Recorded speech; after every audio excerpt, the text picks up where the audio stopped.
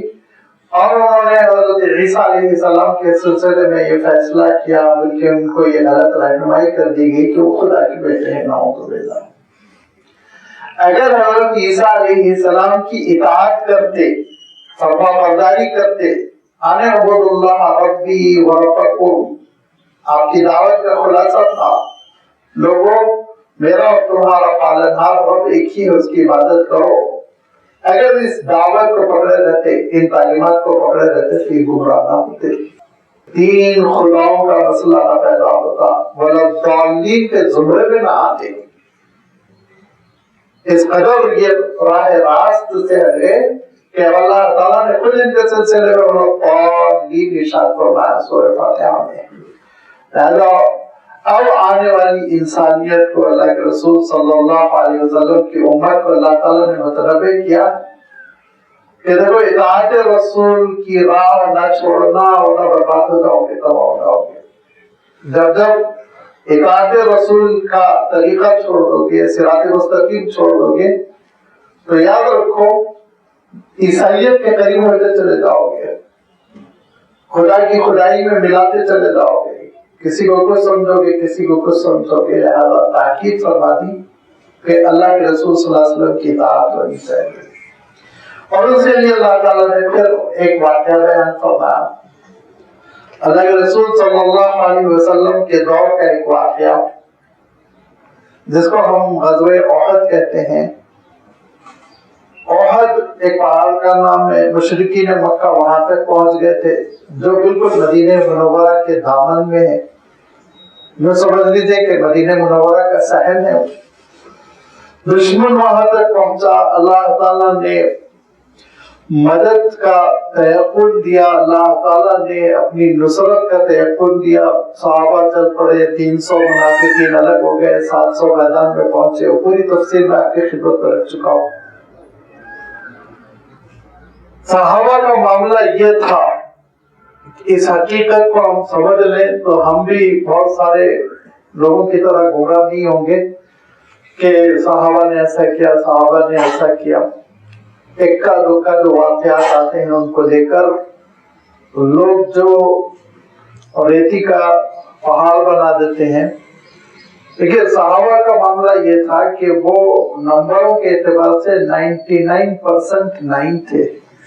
اور ہم لوگ 9% نہیں ہے، 10% نہیں ہے، اپنے ایمان میں، اپنے عمل میں۔ ان کی پوری زندگی میں کہیں اگر ایک خطا ہوئی تو ان کو قرآن مجید میں ٹوکا گیا، ان کو اللہ کے رسول صلی اللہ علیہ وسلم نے ٹوکا، قصہ ختم۔ اور ہم لوگ 24 گھنٹے میں 150-200 خطا کرتے رہتے ہیں، واجبات چھوڑتے رہتے ہیں، فرائض چھوڑتے رہتے ہیں،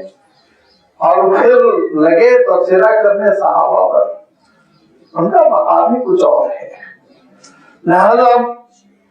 صحابہ نے یہاں پر اطاعت رسول میں تھوڑی سی کسر رہ گئی تھی، چھوٹا سا مسئلہ ہوا تھا۔ اب وہ میں عرض کر چکا ہوں، جبل الرومات پر جب اللہ کے رسول صلی اللہ علیہ وسلم نے 50 لوگوں کو متعین فرمایا اور یہ ارشاد فرمایا کہ ہرگز نہ اترنا، وہ پہلے اتر گئے، بس اتنا ہوا، اور کوئی نافرمانی نہیں کی، کوئی نماز نہیں چھوڑی، کوئی بے ایمانی نہیں کی کہ مال غنیمت جیب میں رکھ کے چھپا لیا، نعوذ باللہ، کوئی کچھ غلطی نہیں، بس اللہ کے رسول صلی اللہ علیہ وسلم کی اجازت سے پہلے پہاڑ سے اتر گئے، اور اس کے بعد پھر شکست ہوئی، تکلیف پہنچی، فَأَصَابَتْكُمْ غَمٌّ بِغَمٍّ، دگنا صدمہ مسلمانوں کو پہنچا۔ ایک صدمہ جیتی ہوئی جنگ وہ شکست میں تبدیل ہو گئی، دوسرا صدمہ اللہ کے رسول صلی اللہ علیہ وسلم زخمی ہوئے، اور پھر انہی صدموں میں کتنے صحابہ جلیل القدر 70 صحابہ شہید ہوئے۔ ایک چھوٹی سی اطاعت رسول میں کسر رہ جانے کی وجہ سے اللہ کی مدد رک گئی، اور ہم لوگ اس سچویشن میں، جبکہ ہم دیکھا جائے تو 90% شاید اللہ کے رسول صلی اللہ علیہ وسلم کے راستے پہ نہیں ہے، 10% شاید ہم پیروی کرتے ہوں، اس کے باوجود ہم توقع کرتے ہیں کہ میدان بدر کا معاملہ ہمارے ساتھ ہو جائے، فرشتے ہماری مدد کے لیے نازل ہو جائے، اور ہم یہ تصور کرتے ہیں کہ ابراہیم نے جو کعبۃ اللہ پہ حملہ کیا تھا تو ابابیل نے جیسے تباہ کر دیا تھا، ویسے ابابیل ہماری مدد کے لیے آ جائے۔ اس کے لیے تیار ہونا پڑے گا، اس کے لیے محنت کرنی پڑے گی، اور اطاعت رسول کا راستہ نہیں چھوڑنا ہے، اسی میں عافیت ہے۔ تعلیمات رسول جو ہوتی ہیں یاد رکھیے وہ نجات کے لیے ہے، صراط مستقیم ہے، وہ آخرت کی کامیابی کے لیے ہے۔ باقی جس کو ہم روحانیت سمجھتے ہیں اپنی جانب سے، تو وہ نفس کی خواہش ہے، اس میں کچھ رکھا نہیں ہے، یاد رکھیے۔ میں کسی اور چیز کی مخالفت نہیں کرتا، لیکن یہ کہ کوئی اگر ایسا کام کر رہا ہے جو اللہ کے رسول صلی اللہ علیہ وسلم سے ثابت نہیں، تو اس پہ وہ بحث نہیں کر سکتا، حجت نہیں کر سکتا، اس پہ وہ لڑائی نہیں کر سکتا۔ تم کو اچھا لگ رہا ہے کر لو، ہم سے تم مطالبہ نہیں کر سکتے ہو کہ تم یہ کام کرو، ہم وہی کریں گے جو سنت سے ثابت ہے، ہم وہی دعوت دیں گے جو سنت سے ثابت ہے۔ یہ ہے اہم مسئلہ۔ اور اللہ کے رسول صلی اللہ علیہ وسلم کے ساتھ جو معاملات ہوئے، مسلمانوں کے ساتھ جو معاملات ہوئے غزوہ احد میں، تو اس کے بعد کے جو حالات پر اللہ تعالیٰ نے تبصرہ فرمایا وہ امت کی تربیت کے لیے، کیونکہ یہ ایسی جنگ تھی کہ اللہ تعالیٰ ارشاد فرماتا ہے کہ اے مسلمانوں، اس آزمائش سے جو احد میں تکلیف پہنچی تھی اس کے بارے میں ارشاد فرمایا کہ دیکھو اس آزمائش کے ساتھ اللہ تعالیٰ کی حکمت یہ ہے کہ اللہ تعالیٰ طیب اور خبیث کو الگ الگ کر دینا چاہتا ہے۔ طیب عمدہ اچھی چیز، خبیث ناکارہ چیز، بیکار چیز۔ لہذا اللہ تعالیٰ ارشاد فرماتا ہے ما کان اللہ لیذر المؤمنین علی ما انتم علیہ حتی یمیز الخبیث من الطیب۔ تو اب معلوم ہو گیا آستین کے سانپ کون ہے، منافق کون ہے، معلوم ہو گیا مخلص مومن کون ہے، اللہ تعالیٰ کے چاہنے والے بندے کون ہیں۔ اب یہ الگ الگ ہو گیا ہے، دونوں بالکل جماعتیں الگ ہو گئی۔ لہذا فرمان دیکھو، اب اس حقیقت کو سامنے رکھو کہ آزمائش پہ جو آتی ہے وہ حکمت سے خالی نہیں ہوتی، جس کو بظاہر بندے مومن ایک مصیبت سمجھتا ہے، اس کے پیچھے بڑی حکمتیں ہوتی ہیں۔ لہذا ان حکمتوں کو سمجھو اور مایوس ہونے کی ضرورت نہیں ہے۔ پچھلے زمانے میں ہمارے بچپن میں وہ ایک انجیکشن ہوتا تھا کہ اس کا ریئیکشن کا ڈر رہتا تھا، تو اس کا ایک تھوڑا سا ایک قطرہ پہلے دے کے ڈاکٹر صاحب آدھا گھنٹہ دیکھتے رہتے تھے، ورم تو نہیں آ رہا ہے، انفیکشن تو نہیں ہو رہا ہے۔ پینسلین کا انجیکشن کہلاتا تھا وہ، اور جب کسی پیشنٹ کو کسی قسم کا کوئی سائیڈ افیکٹ ظاہر نہ ہو تو اس کو پھر پورا ڈوز دیا جاتا تھا، ورنہ احتیاط برتی جاتی تھی۔ تو یہ جو آزمائشی ٹرائل ہوتا ہے نا، اللہ تعالیٰ دنیا میں جو مصیبتوں سے بندے مومن کو دوچار کرتا ہے، تو آپ یوں سمجھ لیجیے آخرت کے سامنے آپ اس حقیقت کا رکھے تو ایک سوئی چبونے کے برابر ہے، ورنہ تو آخرت تو بہت لمبی۔ وہاں اگر کوئی ناکام ہو جائے، سزا کا مستحق ہو جائے، تباہ و برباد ہو جائے، تو پھر وہ تو لافانی زندگی ہے۔ اسی لیے جو تھوڑی تھوڑی سی ہلکی ہلکی سی مصیبتیں آتی ہیں اس پر پریشان ہونے کی ضرورت نہیں ہوتی ہے۔ یہ اللہ تعالیٰ کی جانب سے الخبیث و طیب، پاکیزہ چیز ناپاک چیز دونوں اللہ تعالیٰ کرنے کے لیے ہوتا ہے۔ کون ہے ثابت قدم؟ کون ہے پریشانیوں میں بھی اللہ کو پکارنے والا؟ کون ہے جس کے قدم دین سے نہیں اکھڑیں گے؟ صراط مستقیم پہ اگرچہ کہ ہوائیں خلاف چل رہی ہے قائم رہے گا، جمع رہے گا۔ یہ ہے استقامت، یہ آزمائش آتی ہے۔ اور احد کے بعد جب مسلمان لوٹ کر آئے تو ایک مسئلہ تو ہوا جس کا اشارہ گزشتہ گفتگو میں گزر چکا ہے کہ اللہ تعالیٰ نے اور سونے کو خالص کیا، بھٹی میں سونے کو جلا کر اللہ تعالیٰ نے چپکا دیا، کہ کہا کہ جو جو جنگ میں شامل تھے انہی کو پھر چلنا ہے۔ دوسرے دن سب زخمی کرا رہے ہیں، اور زمانے میں ہم جانتے ہیں نہ علاج معالجہ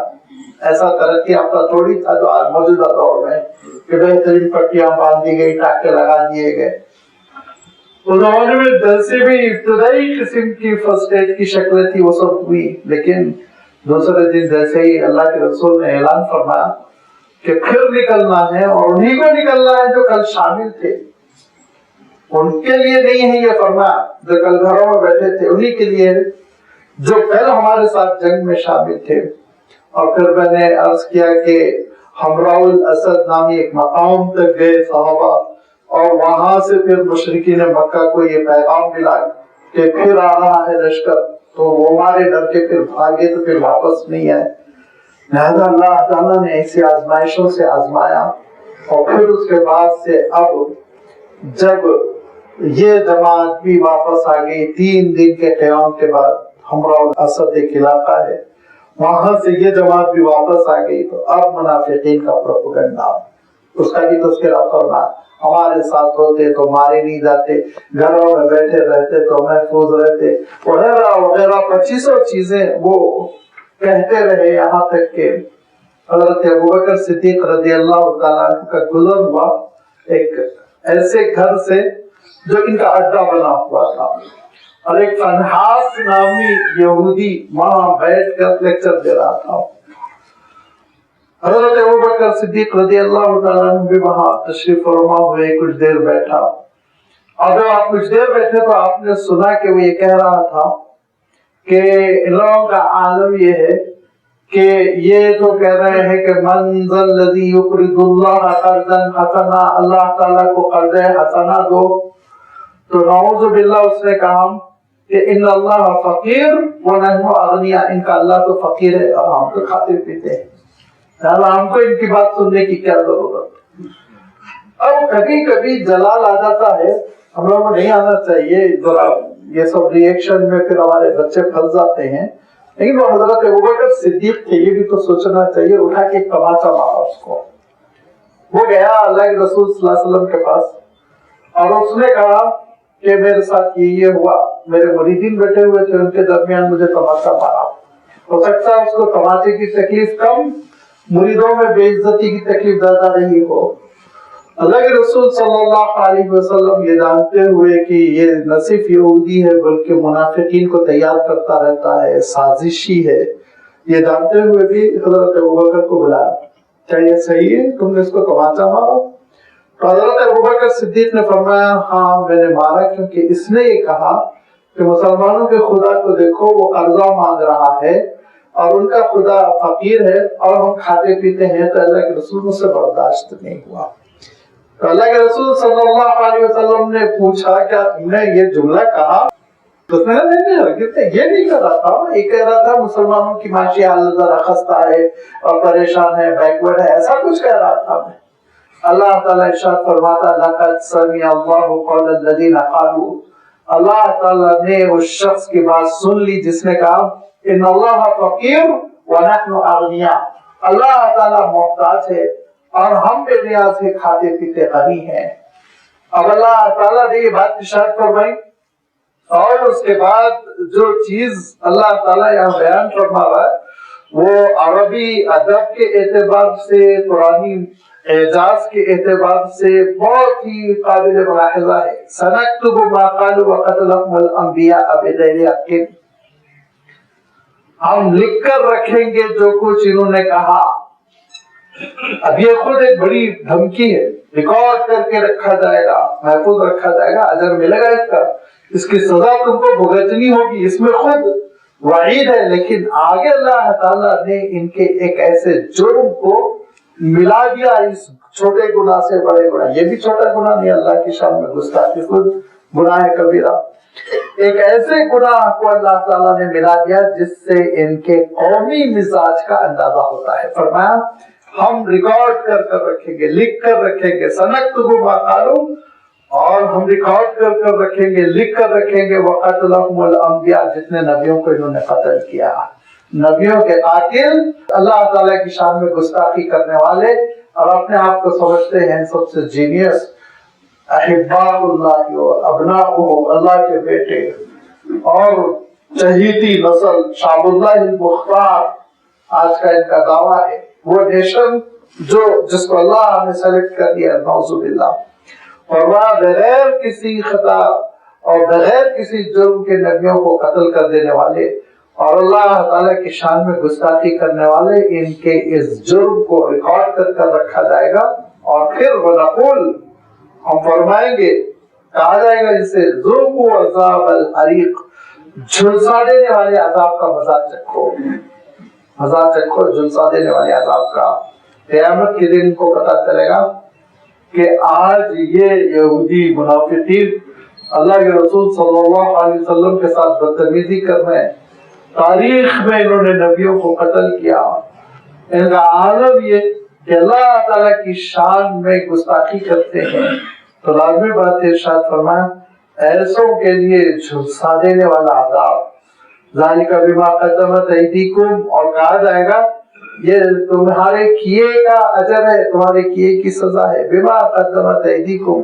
تمہارے ہاتھوں نے جو کرتوت کر کر پیشگی طور پہ بھیج دیا تھا اس کا نتیجہ ہے۔ اور یہ یاد رکھو ان اللہ لیس بظلام للعبید، اللہ تعالیٰ اپنے بندوں پہ ذرہ برابر ظلم نہیں فرماتا، ذرہ برابر بھی ظلم نہیں فرماتا، فرمایا لیس بظلام، ذرہ بھی ظلم نہیں کرتا۔ مبالغے کا یہ صیغہ ہوتا ہے، اور عربی قاعدے کے اعتبار سے جب نفی کا مبالغہ ہو تو پھر ہم کو بڑی تاکید کے ساتھ ترجمہ کرنا پڑتا ہے کہ بالکل ہی ظلم نہیں فرمائے گا اللہ تعالیٰ۔ لیکن یاد رکھو جب جرم بڑا ہوگا تو سزا بھی تو بڑی ہوگی۔ تو یہ دو باتیں پتہ چلی، دیکھیے، نمبر ایک تو یہ کہ ان کا جو مزاج ہے وہ نبیوں کے سلسلے میں، اللہ تعالیٰ کے سلسلے میں، صلحاء کے سلسلے میں، نیکوکاروں کے سلسلے میں بدزبانی کرنا، بےہودہ گوئی کرنا، یہ ان کا قومی مزاج ہے۔ ان سے آپ یہ توقع مت رکھیے کہ وہ مقدسات کا احترام کریں گے، نہیں، ان کا مزاج ہی نہیں ہے۔ یہ ابلیس کے وہ چیلے ہیں جو سارے مقدسات کو پامال کرتے رہتے ہیں۔ ہم لوگ کیا کرتے ہیں، اپنے پہ گیس کرتے ہیں۔ ہمارا عالم یہ ہے کہ کسی نبی کا نام آ جائے تو ہم علیہ السلام کے بغیر نہیں بولتے، کسی صحابی کا نام آ جائے تو رضی اللہ عنہ کے بغیر نہیں بولتے، کسی بزرگ کا ذکر آ جائے تو رحمت اللہ لگاتے ہیں۔ تو ہمارے پاس تو احترام ہے، ریسپیکٹ ہے، دوسروں کے جذبات کا خیال ہے۔ یہ اللہ کے رسول صلی اللہ علیہ وسلم نے اس مزاج پہ ان کو پروان چڑھایا ہے، یہ امت کا شعار ہے۔ آپ ان سے امید مت رکھیے، انہوں نے جو بےہودہ چیزیں حضرت سلیمان علیہ السلام کے سلسلے میں لکھی وہ پڑھنے کے قابل نہیں، انہوں نے جو بےہودہ باتیں بی بی مریم کے سلسلے میں کہیں وہ پڑھنے کے قابل نہیں، انہوں نے جو بےہودہ باتیں حضرت عیسیٰ علیہ السلام کو تسلیم کے سلسلے میں کہیں وہ آپ گوارا نہیں کر سکتے، اور انہوں نے اللہ تعالیٰ کے سلسلے میں جو باتیں کہی، حضرت جبرائیل کے سلسلے میں جو باتیں کہی وہ آپ سن نہیں سکتے، گوارا نہیں کر سکتے. یہ ان کا قومی مزاج ہے. ہر ایک کا ایک اپنا قومی مزاج ہوتا ہے. جیسے مسلمانوں کا قومی مزاج ہے نا بغیر گوشت کے کھانا نہیں کھایا جاتا، ویسے ہی ان کا قومی مزاج ہے یہ بغیر گالی گلوچ کے وہ آگے نہیں بڑھتے. تربیت ان کی اسی پہ ہو رہی، اسی سانچے میں وہ ڈھل رہے ہیں. لہٰذا ہم ان سے خیر کی توقع مت رکھیے. وہ قرآن پاک جلا سکتے، وہ کسی مسلمان کو جلا سکتے، وہ کسی کو قتل کر سکتے.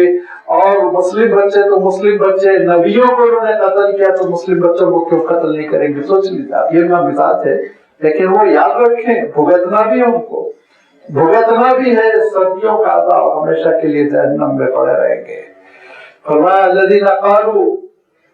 اور جب فنحاس کا مسئلہ ہوا اللہ کے رسول صلی اللہ علیہ وسلم کے دربار میں، تو اللہ کے رسول صلی اللہ علیہ وسلم نے سمجھایا اور روایتوں میں آتا ہے آپ نے معاف فرما دیا. کہا ٹھیک ہے بھائی جو تم نے کہا وہ تم بھگتو گے، لیکن تم کیوں اس طرح کی غلط باتیں کرتے ہو؟ کیا میں سچا رسول نہیں ہوں؟ اگر تم یہ کہتے ہو میں سچا رسول نہیں ہوں تو میں تم کو دلائل دوں، سمجھا دوں. تو اس نے کہا نہیں ہمارے ساتھ ایک دوسرا مسئلہ ہے. فیصلہ بدلا. الذین قالوا ان اللہ عہد الینا الا نؤمن لرسول، اللہ تعالیٰ نے ہم سے یہ معاہدہ لیا ہے کہ ہم کسی بھی رسول پر اس وقت تک ایمان نہ قبول کریں حتی یأتینا بقربانی،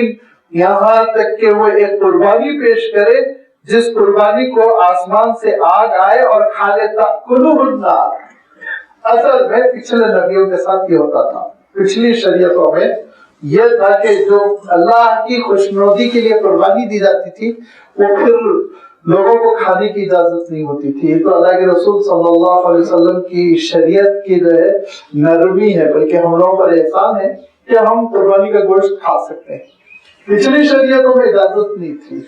پچھلی شریعتوں میں اللہ کے لیے جو آپ قربانی کریں، اپنے لیے تجارت کے لیے وہ الگ مسئلہ تھا، لیکن اللہ کی خوشنودی کے لیے جب قربانی کرتے تو اس کے چبوترے پہ رکھ دیا کرتے تھے. اور پھر ایک آپ یوں سمجھ لیجیے جیسے گرم لو چلتی ہے اس طرح سے گرمی پیدا ہو جاتی تھی اور اس کے بعد وہ بھسم ہو جاتا تھا، جل کے ختم ہو جاتا تھا. تو یہ سمجھا جاتا تھا یہ موصوف کی قربانی اللہ تعالیٰ نے قبول کر لی. یہی مسئلہ ہوا تھا جو سورۃ المائدہ میں آئے گا انشاءاللہ، حابیل اور قابیل کا. کہ قابیل بڑے بھائی تھے اور انہوں نے کھیتی کا کچھ غلہ رکھا تھا، اور حابیل چھوٹے بھائی تھے، انہوں نے ایک اچھا فربا ایسا دمبا قربان کیا، ایسا بکرا قربان کیا جو بہت قیمتی تھا اور اللہ کی خوشنودی کے لیے، اخلاص کے لیے.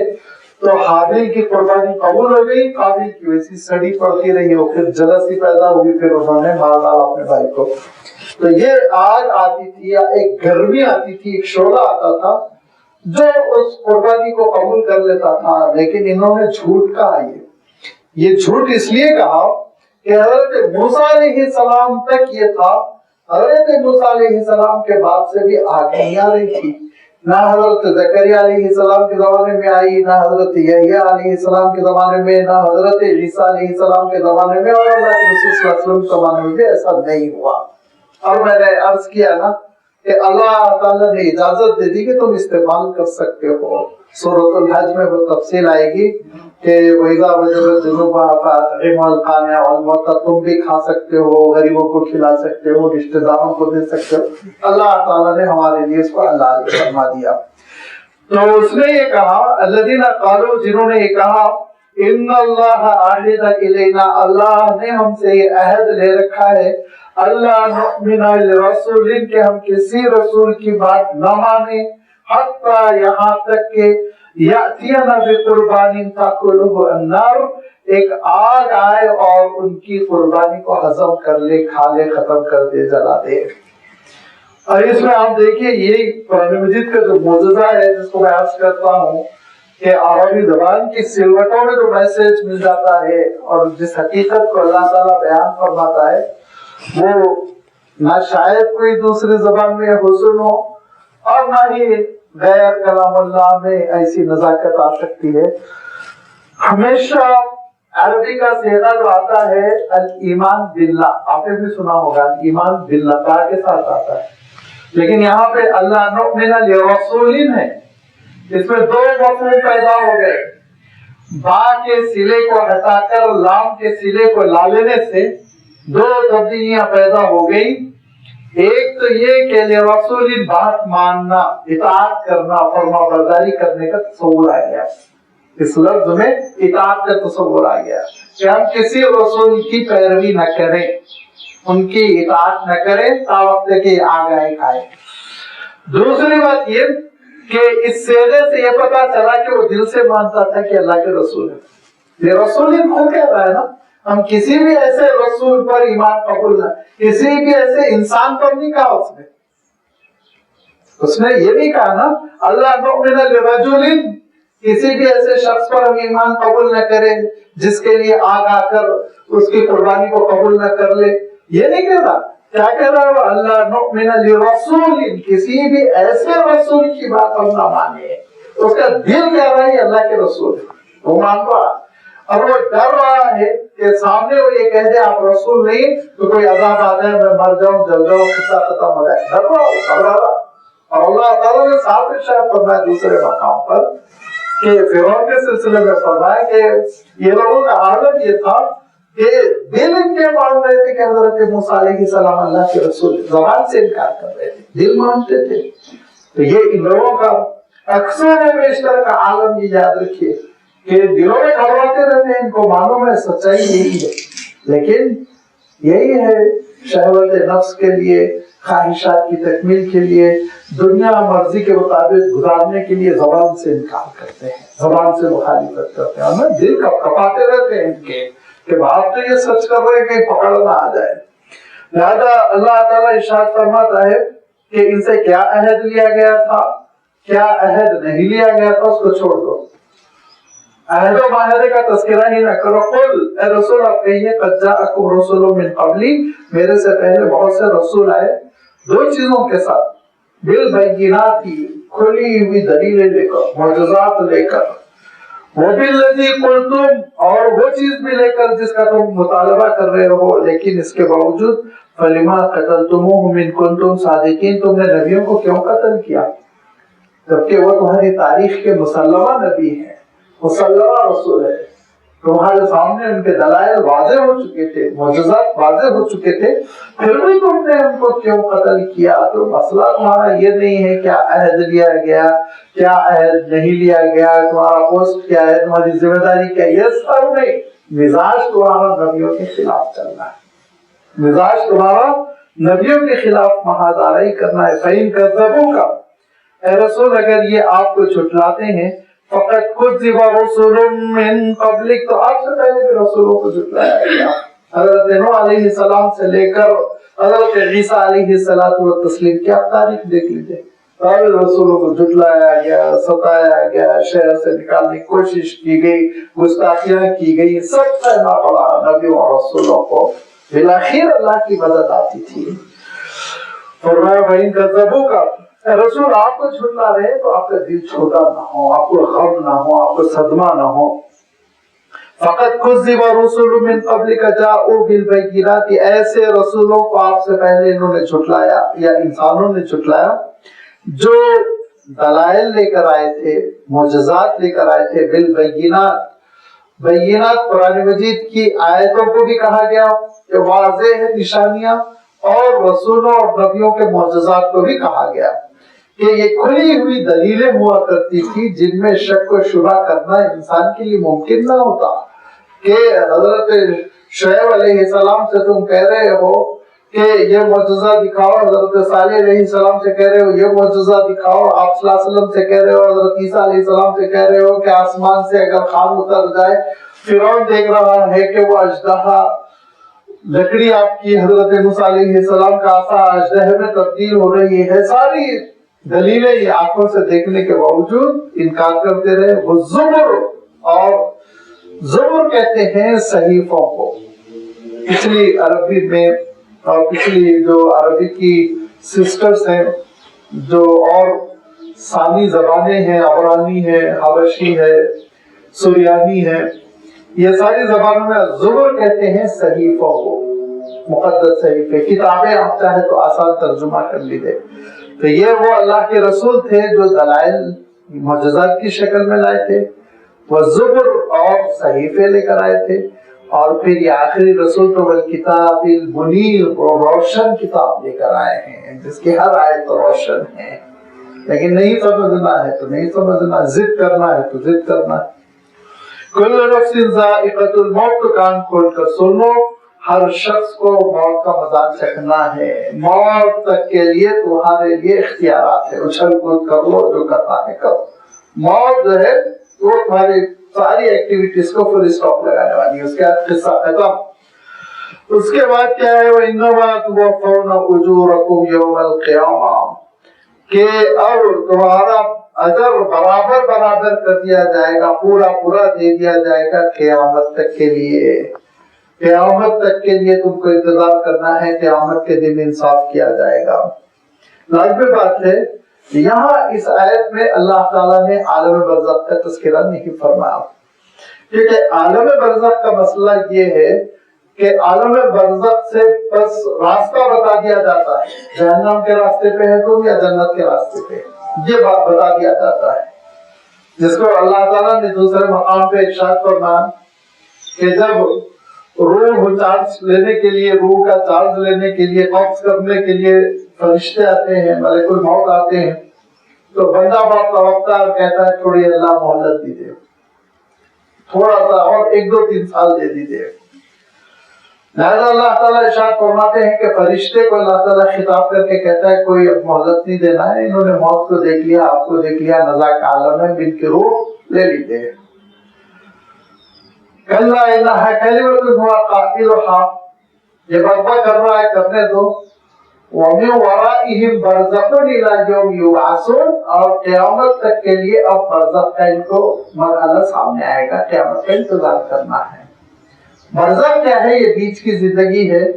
اور اس بیچ کی زندگی کے سلسلے میں اللہ کے رسول صلی اللہ علیہ وسلم نے بتا دیا جائے گا کہ تمہاری فائنل منزل جنت ہے یا تمہاری فائنل منزل جہنم ہے۔ اس لحاظ سے روح کے ساتھ سلوک شروع ہو جائے گا، روحیں یا تو سجین میں ڈال دی جائیں گی یا علیین میں ڈال دی جائیں گی، یہاں تک کہ میدان حشر برپا ہوگا، اور پھر سارے جسم کے ٹکڑے روح کے اطراف جمع ہو جائیں گے اور انسان بن کر کھڑا ہو جائے گا، اور پھر نام اعمال پیش ہوگا اور تولا جائے گا، اخروی انداز میں تولا جائے گا،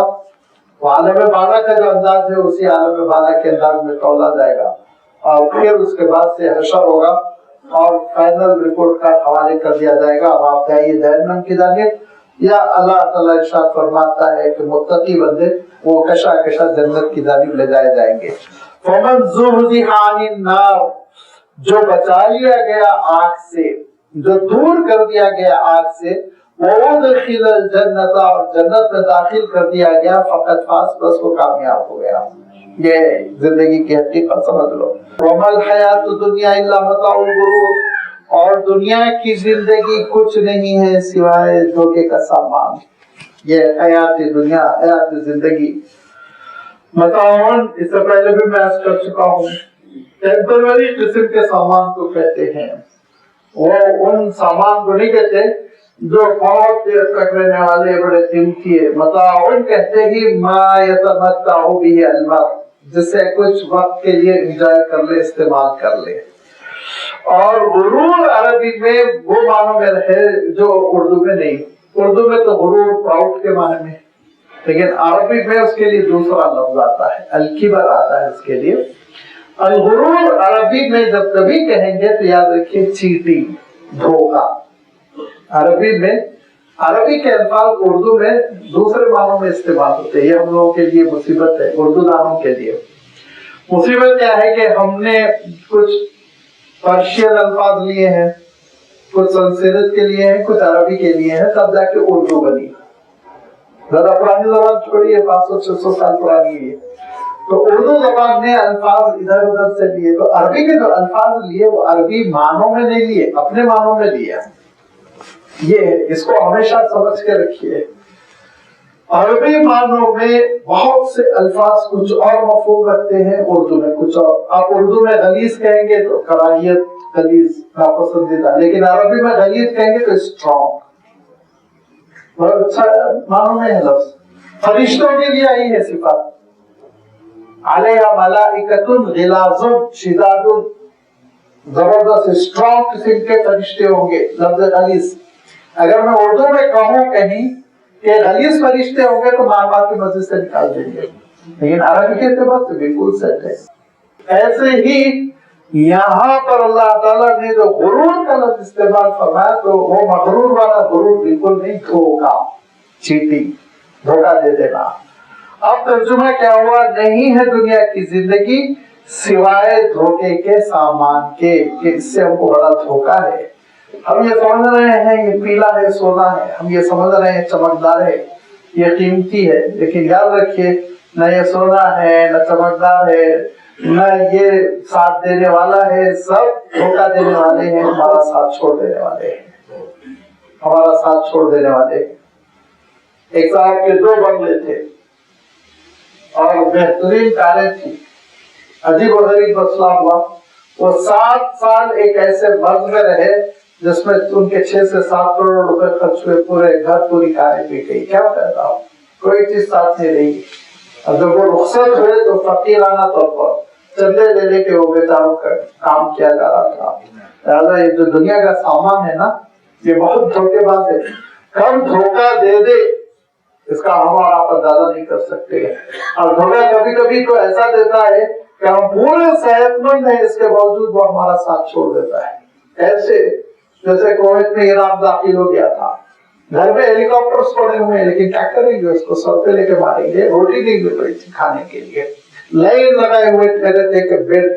بریڈ ان کو مل جائے اور بچوں کو کھانا کھلائے. یاد رکھیے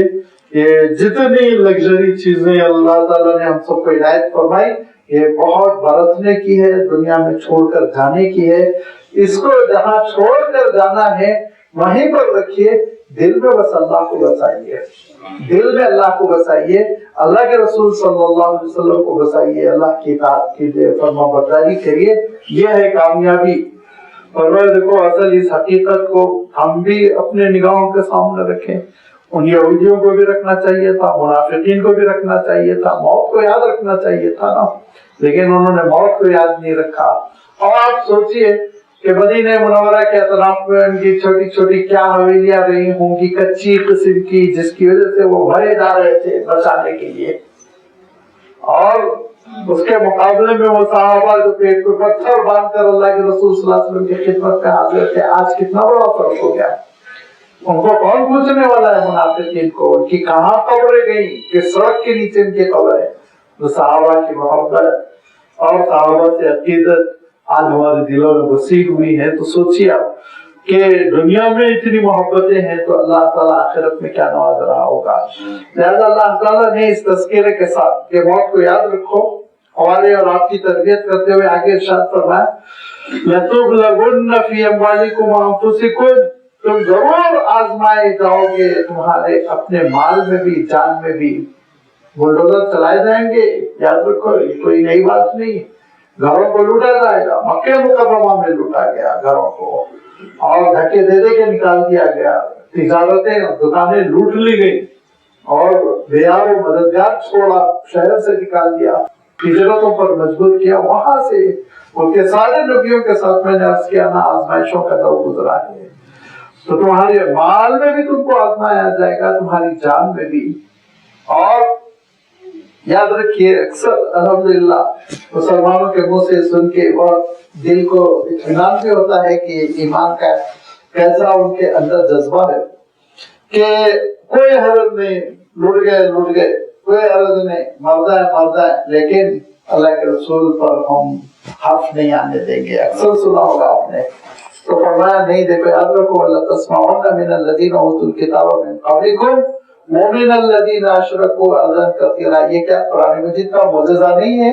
کہ آج کے حالات کو آپ کے سامنے پیش کیا جا رہا ہے. اسلاموفوبیا کا جو نتیجہ ہو رہا وہ آپ دیکھ لیجیے قرآن پاک میں آپ کو سامنے اللہ تعالیٰ پیش کر رہا ہے. فرمایا اور تم ضرور سنو گے ان لوگوں سے جن کو اللہ تعالیٰ نے پہلے کتابیں دی تھی، چاہے انجیل ہو چاہے تورات ہو. عیسائی دنیا سمجھ لیجیے، یہودی دنیا. اور فرمایا وَمِنَ الَّذِينَ أَشْرَكُوا، اور جو بندروں کو پوچھتے ہیں اور جو جانوروں کو پوچھتے ہیں، پتھروں کو پوچھتے ہیں، درختوں کو پوچھتے ہیں، دریاؤں کو پوچھتے ہیں، ان مشرکین سے بھی تم ضرور سنو گے اذن کثیرہ، تکلیف دہ چیزیں جو دل کو چبھتی ہیں، طنز و تاریخ، بدتمیزی کی باتیں، اور وہ بدتمیزی کی باتیں کرتے ہیں کہ اگر اس کے جواب میں ہم پوسٹ مارٹم کریں تو منہ دکھانے کے قابل نہیں رہ جاؤ گے، باپ بیٹی کو منہ نہیں دکھا سکے گا اور ماں بیٹے کو منہ نہیں دکھا سکے گی، تمہاری کیوں ہے، کیسے کیسے تمہارے دیوی دیوتا پیدا ہوئے، کیا کیا لکھا ہوا ہے کتابوں میں، کتنی کتابیں ہیں جن کے ہندوستان میں ایڈیشن قواعد منع ہے۔ ایک نو مسلم تھے شیخ عبید اللہ سندھی رحمۃ اللہ علیہ، انہوں نے کتاب لکھی باضابطہ، آپ وہ کتاب اگر یہاں چھپ جائے تو انقلاب آ جائے، اور اس میں تو چھپتی رہتی اردو میں ہے کہ کیسے کیسے ان کی جو مالائی کہانیاں ہیں وہ اگر پکچر پیش کر دیا جائے تو مصیبت ہو جائے گی، لیکن بولیں گے ہمارے سلسلے میں، بول رہے ہیں 3 طلاق کے سلسلے میں، بول رہے ہیں جہاد کے سلسلے میں، تو یہ اللہ تعالیٰ ارشاد فرماتا ہے مسلمانوں سننا پڑے گا، مشرکین سے بھی سننا پڑے گا، اہل کتاب سے بھی سننا پڑے گا تکلیف دہ چیزیں، فرمایا وَإِن تَصْبِرُوا، لیکن صبر کرنا، ریئیکشن میں نہیں آنا، رد عمل میں نہیں آنا، جذباتی ہو کر تو اپنا نقصان نہ کر لو، وَتَتَّقُوا، تقوی اختیار کرو، صبر کرو اور دین پہ چلو، تقوی اختیار کرو، تم حرام چیزوں سے بچو، ناجائز چیزوں سے بچو، تم یہ فیصلہ کرنا کہ مجھے جنت کی منزل کی طرف آگے بڑھنا ہے، یہ ان لوگوں میں الجھنا نہیں، ان کے منہ نہیں لگنا، اس قابل نہیں ہے کہ ان کے منہ لگے۔ فَإِنَّ ذَلِكَ مِنْ عَزْمِ الْأُمُورِ، اگر یہ کرتے ہو تو یہ سارے کاموں میں، سارے امور میں سب سے عظیمت والا ہے، اعلیٰ ہے، بلند ہے، برتر ہے یہ موقف، یہ رویہ کہ دین پر ثابت قدم رہنا، مجرمین کو معاف کرنا۔ کہ اللہ کے رسول صلی اللہ علیہ وسلم کو تکلیف نہیں ہوئی ہوگی کہ ایسے تفسیریں سن رہے ہیں، اللہ تعالیٰ کے بارے میں کوئی کہہ رہا ہے فقیر، اور اب تو کوئی گنجائش ہی نہیں رہ گئی تھی کہ وہ جھوٹا ہے سچا ہے، تو قرآن مجید نے کہہ دیا کہ یہ کہہ رہا ہے، فناز نے جملہ کہا کہ اللہ کے رسول صلی اللہ علیہ وسلم کو یہ جملہ سن کر تکلیف نہیں ہوئی ہوگی کہ عبداللہ ابن ابی ابن سلول کہتا ہے مدینہ پہنچو، ہم معزز مدینے کے لوگ ان مسلمانوں کو ذلیل کو باہر نکال کے چھوڑیں گے، اس کا جملہ ہے، اللہ تعالیٰ نے تصدیق کی، ہاں اس نے یہ کہا کہ اللہ کے رسول صلی اللہ علیہ وسلم کو اس وقت تکلیف نہیں ہوئی ہوگی جبکہ اللہ کے رسول صلی اللہ علیہ وسلم ایک دعوتی سفر پر جا رہے ہیں اور آپ کے ساتھی بھی ہیں ایک، اور اس موقع پہ اللہ کے رسول صلی اللہ علیہ وسلم نے دیکھا عبداللہ ابن ابی ابن سلول چند لوگوں کے ساتھ بیٹھا ہوا ہے، تو اللہ کے رسول صلی اللہ علیہ وسلم نے خیر خیریت لینے کے لیے، کچھ کلمہ حق کہنے کے لیے وہاں اپنی سواری کو روکا، تو ناک پہ کپڑا باندھتا ہے، کہتا ہے بدبو آ رہی ہے، اور یہ کہتا ہے کہ اگر آپ کو تبلیغ کرنا ہے تو آپ گھر میں بیٹھ کے تبلیغ کیجئے، آگے یہ سب چیزیں کرنے کی ضرورت نہیں، اس کا جملہ ہے، آپ اپنے گھر میں بیٹھیے نا، آپ کے گھر میں جو آئے گا اس کو مسلمان کرنا، باہر کیوں کرتے ہیں ہے نا، آج کل باہر نماز کیوں پڑھتے ہیں، پلیٹ فارم پہ نماز کیوں پڑھتے ہیں، گھروں میں پڑھو، گھر میں بھی پڑھے تو ان کو حیبت ہوتی ہے، گھبراہٹ ہوتی ہے، اتنے مسلمان کیوں جمع ہو رہے ہیں، تو اس نے اتنی بدتمیزی کی، اور اس بدتمیزی کا نتیجہ یہ ہوا کہ اللہ تعالیٰ نے اس کو اس دنیا میں اتنا حقیر کیا کہ خود ان کے فرزند اللہ کے رسول صلی اللہ علیہ وسلم سے منتیں کر کر کے اللہ کے رسول صلی اللہ علیہ وسلم کا کرتا لے گئے اس کو کفن دینے کے لیے کہ جس پسینے کی بدبو تم کو آ رہی تھی قیامت تک اسی پسینے میں تم کو رکھنا ہے، اس کے باوجود بھی نجات نہیں ہوئی، اس کے باوجود بھی جہنم لکھی ہوئی ہے، لہذا فرمایا کہ یاد رکھو صبر کرو، اللہ کے رسول نے بھی صبر کیا، تقوی اختیار کرو، دین کی ڈگر سے نہ ہٹو، یہ ہٹانے کے لیے تم کو ایسی باتوں میں اس لیے کنفیوز کرتے ہیں کہ تو جو تم صراط مستقیم پکڑے ہوئے چلے جا رہے ہو نا، ہٹ جاؤ، ادھر ادھر ہو جاؤ، ہرگز نہیں، تقوی اختیار کرو، اگر یہ کرتے ہو فَإِنَّ ذَلِكَ مِنْ عَزْمِ الْأُمُورِ، یہ بہت عزم والی چیز ہے، بلند چیز ہے، اعلیٰ صفت کے لوگوں کو اپنانے والی چیز ہے۔ ان کا عالم یہ وَإِذَا أَخَذَ اللَّهُ مِيثَاقَ الَّذِينَ أُوتُوا الْكِتَابَ،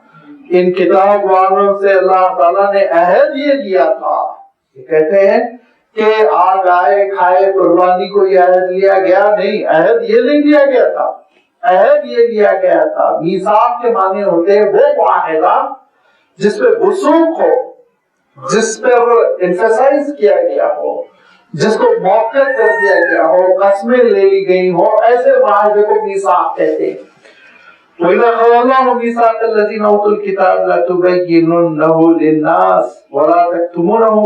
کہ اللہ کی کتاب میں جو ہے وہ لوگوں کے سامنے بیان کرنا، کوئی چیز نہیں چھپانا، کوئی چیز نہیں چھپانا، وَلَا تَكْتُمُونَهُ کہ کتمان پوشیدہ کر دینا، پردہ ڈالنا، چھپانا، فرمایا اس سے بچنا ہے تم کو، چھپانا نہیں، حق کو بیان کرنا، یہ عہد لیا گیا تھا۔ اور تم آج کتاب کی کتنی آیتوں کو چھپا رہے ہو، تورات کو چھپانے کی کوشش کرتے ہو، انجیل کو چھپانے کی کوشش کرتے ہو، فَنَبَذَهُ وَرَاءَ ظُهُورِهِمْ پس پشت ڈال دیا ان لوگوں نے اللہ کی کتاب کو، احکام کو چھپا دیا، پوشیدہ کر دیا، عبادتوں کو چھپا دیا، غلط تعویلات کر دی، حلیہ بگاڑ دیا، وَاشْتَرَوْا بِهِ ثَمَنًا قَلِيلًا اور دنیا کی معمولی سی زندگی کے بدلے میں اللہ تعالیٰ کی ہدایت کو فروخت کر دیا اور بیچ ڈالا اللہ کی کتاب کو تھوڑی سی قیمت کے لیے، فَبِئْسَ مَا يَشْتَرُونَ تو انہوں نے جو خرید و فروخت کی کتنی تباہی والی ہے، بربادی والی ہے۔ لوگوں کو حکم تھا، دین ایک نعمت ہے، اس کو سب کے سامنے بیان ہونا چاہیے، علم ایک نعمت ہے، اس کو سب کے سامنے آنا چاہیے، یہ خاص گروہ کے لیے نہیں ہے، یہ پنڈتوں کے لیے خزانہ بنا ہوا ہے، وہی حاصل کر سکتے ہیں، براہمن حاصل کر سکتا ہے، بیچارہ شودر حاصل نہیں کر سکتا، ہریجن حاصل نہیں کر سکتا، یہ اسلام کا کانسیپٹ نہیں ہے۔ سب کے لیے اللہ تعالیٰ کا دین ہے، سب کے لیے یہ علم کتاب ہے، علم سنت ہے، جو آگے بڑھے، جو سیکھنا چاہے سیکھے، کسی میں کوئی تفریق نہیں کی جائے گی۔ یہاں تک کہ اللہ کے رسول صلی اللہ علیہ وسلم نے یہ فرمایا کہ تمہارے پاس ایک مسئلے کا علم ہے اور سائل آ کر پوچھ رہا ہے اور تم انجان ہو گئے، اس کو جواب نہیں دیا، چھپا لے گئے، تو فرمایا قیامت کے دن آپ کی لگام لگائی جائے گی، آپ کی لگام لگائی جائے گی، چھپا نہیں سکتے علم کو۔ ہاں یہ الگ بات ہے، مسئلہ نہیں معلوم ہے تب بھی بولنے کی کوشش نہیں کرنا چاہیے، جو آج کل کا فیشن ہے کہ ان سے پوچھا بھی نہیں گیا، مفتی صاحب سے پوچھا جا رہا ہے، بیچارے ایک مفتی بیٹھے ان سے پوچھا جا رہا ہے، بیچ میں لقمہ دیں گے ایک صاحب جن کو خود مسئلہ نہیں معلوم ہے، اس کی ضرورت نہیں ہے۔ لیکن اگر کوئی آپ کے پاس علم ہے، کوئی مسئلہ آپ جانتے ہیں اور پوچھنے والا پوچھ رہا تو اس کو چکما دے دینا کہ یہ بھی کہیں کرنا شروع کر دے گا، نہ اسے چھپانے کی کوشش کرنا، تو فرمایا قیامت کے دن اللہ تعالیٰ آگ کا لگام لگائے گا۔ یہ اور یہاں تو اللہ تعالیٰ نے علم کو ساری انسانیت کے لیے کھول دیا اور دوسرے ادیان میں علم کو بانٹ دیا، فلاں حاصل کر سکتا ہے، فلاں حاصل نہیں کر سکتا۔ ارشاد فرمایا لا تحسبن الذین یفرحون بما اتوا، نہ خوش ہوں وہ لوگ جو، نہ سمجھو ان لوگوں کو جو خوش ہوتے رہتے ہیں جو کچھ تھوڑا بہت عمل کیا اس پر، اور وَيُحِبُّونَ أَن يُحْمَدُوا بِمَا لَمْ يَفْعَلُوا اور خواہش ہوتی ہے دل میں کہ ان کی اس بات پر تعریف کی جائے جو موصوف نے کیا ہی نہیں، بِمَا لَمْ يَفْعَلُوا فَلَا تَحْسَبَنَّهُمْ بِمَفَازَةٍ مِّنَ الْعَذَابِ ایسے لوگوں کو عذاب سے محفوظ نہ سمجھو۔ مفازت مانے بچاؤ، بچنا، بچ نکلنا، رائے فرار۔ فرمایا کہ دو چیزیں ہیں، دیکھیے نمبر 1 یہ ہے کہ جو کچھ کیا اس کے بارے میں بہت زیادہ خوش نہ ہو اور یہ سمجھ رہے ہیں کہ میں 30 مار کھاؤں، بہت میں نے کر لیا، تھوڑا سا کیا تم نے، اس کا احساس رہے۔ اور دوسری بات ارشاد فرمائی جو کیا ہی نہیں اس پر چاہ رہے ہو تعریف ہو تمہاری۔ آج کل چلا ہوا ہے نا کہ فلاں جگہ ہم نے ایئرپورٹ بنا دیا اور وہ ڈسٹرکٹ والے ایئرپورٹ ڈھونڈ رہے ہیں، نہیں ہوتے، پورے ڈسٹرکٹ میں ایئرپورٹ نہیں ہے، جو نہیں کیا وہ بھی تعریف، اب جو تھوڑا بہت کیا اس پر بھی تعریف، اپنی تعریف، اپنے منہ میاں مٹھو بننا، اس کو اسلام میں بالکل پسند نہیں کیا گیا۔ اپنی تعریف نہ کرو، یہ جو مزاج بن گیا آج گھروں کے ساتھ رہتے رہتے ہم لوگوں کا بھی عالم یہ ہو گیا، میں یہ کر دیا، میں وہ کر دیا، میں نے یہ کر دیا، میں نے وہ کر دیا، یہاں تک کہ بسا اوقات عالم یہ ہوتا ہے کہ بہت چھوٹا معمولی کنٹریبیوشن ہوتا ہے اور اپنے آپ کو پورا اس ادارے کا، اس نیک کام کا ذمہ دار بتاتے ہیں، کہتے ہیں میری طرف سے چل رہا ہے۔ یہ اللہ تعالیٰ ارشاد فرماتا ہے قارون کا طریقہ کار ہے انما اوتیتو علی علم، میرا علم، میری سمجھ، اور تم جو کچھ بھی ہو یاد رکھو بس یہ اللہ کا فضل ہے، اللہ تعالیٰ کا احسان ہے۔ اپنے کیے پر بھی نہیں اترانا چاہیے کہ انسان بلا وجہ فخر میں مبتلا ہے، اپنی تعریف کر رہا ہے، خود ستائی کر رہا ہے، چھوٹی چھوٹی باتوں کو مجلسوں میں بیان کر رہا ہے اور اس کے اوپر فخر کر رہا ہے۔ اللہ تعالیٰ ارشاد فرماتا ہے لا تبطلوا صدقاتکم بالمن والعذى، یہ احسان وحسان جتلانے کی کوشش نہ کرو۔ اللہ تو فرماتے ہیں لا يدخل الجنة منان، یہ جو جتلاتا ہے نا یہ جنت میں نہیں جائے گا، فرمایا صلی اللہ علیہ وسلم۔ بھول جاؤ یہ کر کے کیا ہے ہماری حقیقت کیا ہے، ہم نے کیا کر لیا، جو کچھ بھی کیا ہم نے اللہ کی توفیق سے کیا۔ اس سلسلے میں ہمارے استاد اتنے حساس تھے، مولانا علی میاں صاحب رحمۃ اللہ علیہ، اگر کوئی آ کے یہ کہتا حضرت یہ میرے صاحبزادے ہیں تو مولانا پوچھتے اچھا آپ صاحب ہیں، آپ صاحب ہیں؟ اور وہ بیچارہ گھبرا جاتا تو کہتے کہو تو میرا لڑکا ہے، اپنے منہ میں مٹھو میرے صاحبزادے ہیں۔ یہ اپنے آپ کو بڑا بتانا، جھٹلانا، میں یہ کرتا ہوں، اپنے معاملات لوگوں کے سامنے سنا دینا اور چھوٹی چھوٹی چیزوں کو بڑا بڑا بنا کے پیش کرنے کی کوشش کرنا، اس سے یہ نہیں سمجھنا سامنے والا معلوم ہو رہا ہے، اس کو حقیقت معلوم رہتی ہے کتنے پانی میں ہے موضوع، بس مربت میں خاموش رہتا ہے، سنتا رہتا ہے۔ لہذا ایک چیز تو یہ منع کی گئی، اور اللہ تعالیٰ نے اس کو منع کرتے ہوئے دو باتیں ارشاد فرمائی۔ پہلی بات تو اللہ تعالیٰ نے یہ ارشاد فرمائی کہ اللہ تعالیٰ کو معلوم ہے تمہاری پیدائش کہاں سے ہوئی، اللہ عالم بما انشأکم فی اجنۃ امہاتکم، ماں کے پیٹوں میں تمہارا کیا حشر تھا اللہ تعالیٰ جانتا ہے۔ فلا تزکوا انفسکم، اپنی تعریف مت کرو، اپنی تعریف مت کرو، تمہاری حقیقت سے اللہ تعالیٰ واقف ہے، آغاز سے بھی اللہ تعالیٰ واقف ہے، انجام سے بھی واقف ہے، کہ پتہ نہیں موت کیسے آئے گی، اللہ تعالیٰ محفوظ رکھے۔ لہذا جو کچھ ہم نے تھوڑا بہت کیا اس پر ہم بڑے نازا فرحا تعریف کرنا یہ چھوڑ دینا۔ وَيُحِبُّونَ أَن يُحْمَدُوا بِمَا لَمْ يَفْعَلُوا، دوسری مصیبت اور آگے بڑھ کر جو نہیں کیا اس میں بھی فخر کر رہے ہیں، اس کو بھی اپنی جانب منسوب کر رہے ہیں، کام نہیں کیا چھوڑو، میں نے یہ کیا، میرا یہ کارنامہ، میں اس کو پڑھایا، میں اس کو کھلایا، بڑی مصیبت میں وہ میرے پاس آئے تھے میں نے کر دیا۔ لہذا یہ چیز بھی بالکل ناپسند کی گئی، اور ارشاد فرمایا کہ یہ اتنا سخت گناہ ہے، اتنا سخت گناہ ہے، فلا تحسبنہم بمفازۃ من العذاب، یہ میں پن خود ستائی اپنی تعریف کرنا تم کو عذاب سے نہیں بچا سکے گی، عذاب سے نہیں بچا سکے گی، عذاب کے شکار ہو کر رہ جاؤ گے۔ لہذا تواضع، انکساری، آپ حیرت کریں گے اللہ کے رسول صلی اللہ علیہ وسلم کی تربیت اور حساسیت، سینسیٹیو۔ ایک صاحب آئے، انہوں نے کہا کہ اللہ کے رسول اللہ کا شکر ہے اللہ تعالیٰ نے بیٹی عطا کی، فرمایا کیا نام رکھا؟ تو کہا انہوں نے برہ نام رکھا، میں نے برہ، برہ کہتے ہیں عربی میں بیر سے نیکی کو، تو حضور نے کہا نام بدل دو، زینب رکھو۔ انہوں نے کہا اللہ کے رسول اچھا نام رکھا، نہیں ذرا سوچو، تم خود اپنی بیٹی کو نیکی قرار دے رہے ہو، تم خود اپنی بیٹی کی تعریف کر رہے ہو، کیا ضرورت ہے اس کی؟ زینب رکھو۔ حدیث صحیح میں آپ صلی اللہ علیہ وسلم نے ایسے ناموں کو پسند نہیں فرمایا جس سے انسان کی اپنی تعریف لازم آتی ہے، فرمایا سادگی کے نام رکھو،